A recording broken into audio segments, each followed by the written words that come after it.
Please welcome Colorado's own representative, District 5, Doug Lamborn. Good morning. Good morning.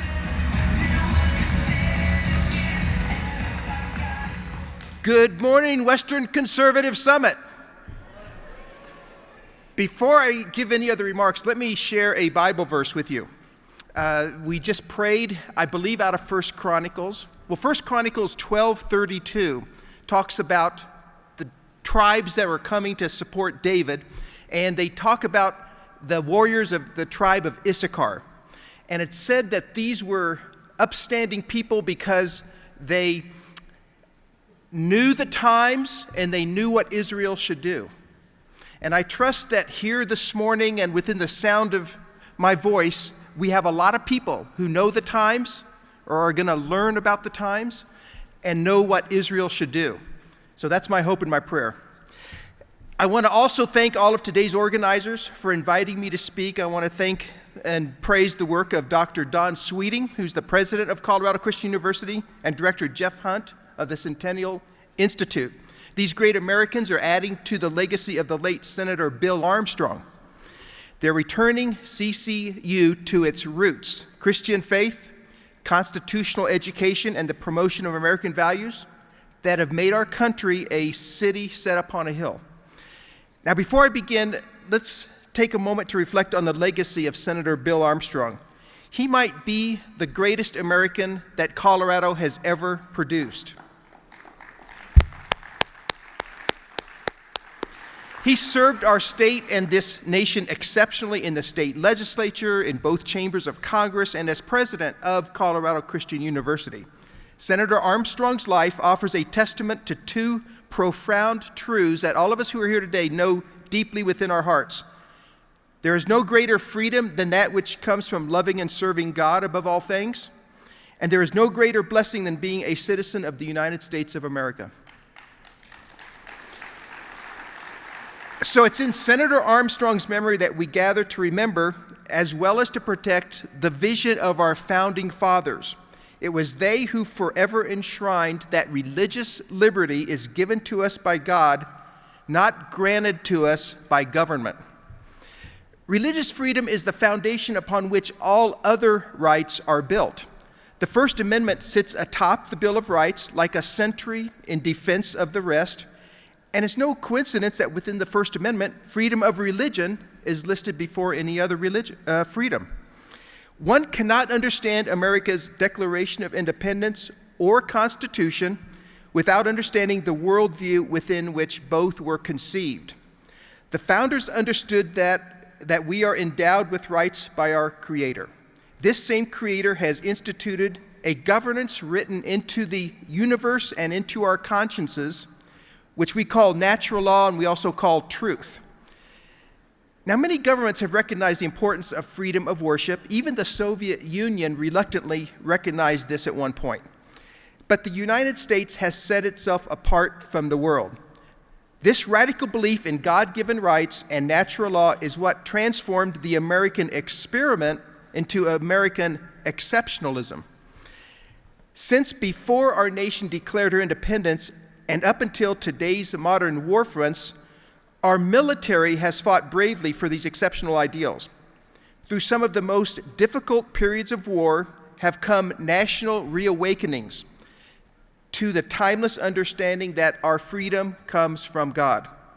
During the Civil War, the Department of the Treasury began printing "In God We Trust" on currency to declare that this union was conceived out of the notion that man's God-given rights could not be subjugated by government. During the Cold War, Charles Edward Bennett, a Democrat congressman from Florida, successfully persuaded Congress to pass into law that "In God We Trust" be declared the official motto for our country. He and President Eisenhower, former commander of the World War II Allied forces, understood that America's faith in God was the ultimate contrast with the atheism of the Soviet Union. So trusting in God to preserve our liberties is the foundation for the American way of life that our military defends and protects. Americans of faith understand that trusting in God is our best and our only hope. From John Winthrop early in the days of this country, before we became a country, to President Donald Trump, our leaders have looked to God for his providence in the forging of our American destiny. But as for a nation, we cannot ask God for his guidance without the religious freedom to pray for it. Now, as ranking member of the House Armed Services Subcommittee on Readiness and co-chair of the House Values Action Team, I have been uniquely positioned to give congressional oversight for how religious freedom is observed throughout the Department of Defense.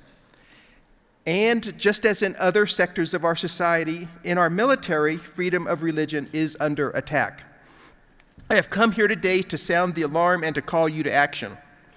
Today, the same American warriors who are fighting the enemies of religious freedom around the world are becoming victimized by the culture war here at home.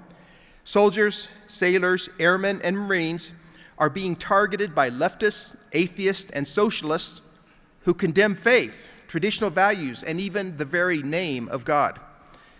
The right to exercise religion, as it is described in the First Amendment, is at risk for our servicemen. Here are a few examples that are going on right now. Oscar Rodriguez Jr. is a veteran of the United States Air Force who served the nation honorably for over 33 years. And his picture will be coming up shortly. His service to America came with great sacrifice. Oscar lost his business when he was called to active duty from the reserves, but he served with gratitude for the nation and those that came before him. Beyond his uniformed service, Oscar developed a passion for performing a ceremonial flag-folding speech. He delivered a speech that explains the values that our flag represents, including faith in God, and gave it over 100 times in military and civic events. His rendition of this excellent speech was so compelling that he received a great deal of positive attention. He got handwritten praise from a friend of mine, California Democrat Congressman John Garamendi, for his performance at a California State Fair. In 2016, when Master Sergeant Chuck Roberson asked Oscar Rodriguez to perform the speech at his retirement ceremony, Oscar was happy to do so. Roberson's unit commander, however, did not approve of a speech that mentioned God, and he tried to prevent Rodriguez from performing. When the commander was unable to prevent the performance, he sent uniformed men to the ceremony to threaten him. And when Oscar made it clear he intended to speak anyway, they assaulted him. He was physically dragged out of the room for daring to utter the word God in an Air Force retirement ceremony. 3 years later, his case is still in litigation. Not only are enlisted servicemen like Oscar being persecuted, chaplains are too.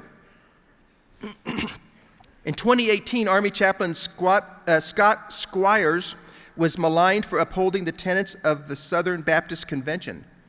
Chaplain Squires had served in the Army for over 25 years, both as an enlisted soldier and as a commissioned officer in the Chaplain Corps. Squires was approached by a same-sex couple who wanted to attend a marriage retreat that the Army hosts. Chaplain Squires followed Army regulation and the dictates of his church and conscience, and informed them that they have a right to go on the retreat, but that he would not be able to do the facilitating for them. But rather than accept his offer to find a different facilitator, they filed a complaint. First, Army investigators recommended he be given a verbal slap on the wrist. After Squires' legal counsel stepped in, Army investigators doubled down and produced a new report recommending that Chaplain Squires be court-martialed for dereliction of duty. After many months of being attacked in the public eye, Chaplain Squires was finally vindicated by the Army. Squires had to endure a public witch hunt, though, simply for following the rules of his church and the United States Army. Finally, I want to tell you about my friend, U.S. Air Force Colonel Leland Bohannon. Colonel Bohannon is an American hero. He has flown over 3,300 flight hours and has a record of decorated service in Afghanistan and Iraq. He is also a devout Christian, husband, and father of 5. In 2017, while serving as vice commander of the 2nd Bomb Wing at Barksdale Air Force Base, Colonel Bohannon was approached with routine documentation to sign for the retirement of one of his subordinates. One of the voluntary documents was a certificate of spousal appreciation. I think you may know what's coming next. It was not mandatory that the document be signed at all, and Colonel Bohannon felt he personally could not sign it because he does not endorse same-sex marriage. Rather than ignore the document, which he could have done, Colonel Bohannon consulted with his military chaplain and JAG attorneys. He took their advice that he seek a religious accommodation and have his superior sign the document, which was done. That should have been the end of the matter. But Bohannon was then accused of discrimination, passed up for a merit-based promotion, and found guilty of an equal opportunity violation. When I learned that a distinguished member of our military was about to be professionally destroyed simply for following Jesus Christ, I knew I had to act. I led a letter to the Secretary of the Air Force with 25 other members of Congress demanding that she reverse the Air Force determination and grant Colonel Bohannon an accommodation. And Colonel Bohannon appealed the decision as well. It is unacceptable that leftists could bully the Air Force into punishing a man who had given so much for his country simply for following the teachings of the Bible. Then the most important action of all was taken. People of faith came together and prayed.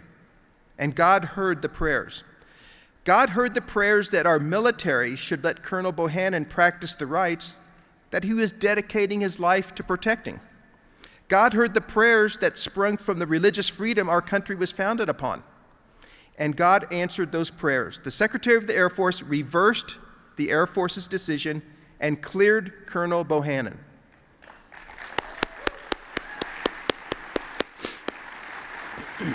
When she called me to tell me this, it was one of the highlights of my service in Congress. So I want to thank Colonel Bohannon, who is here today. Please stand.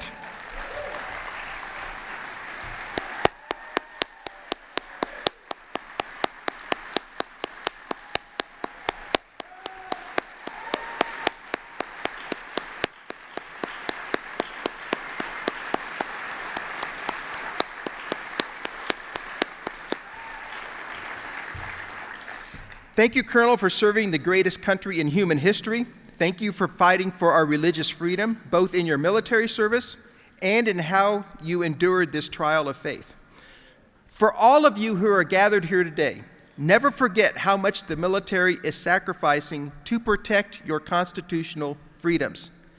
Never forget that the Constitution gave us the greatest nation on earth. Never forget when our religious freedoms are under threat that in God we trust. We can protect the freedoms God grants us, and the Constitution reaffirms to us by standing up for our rights whenever they are threatened, even at the cost of personal sacrifice, and by going to God in prayer, which exercises that freedom under the Constitution. As the great American Reverend Billy Graham said, history could be altered and changed again if people went to their knees in believing prayer.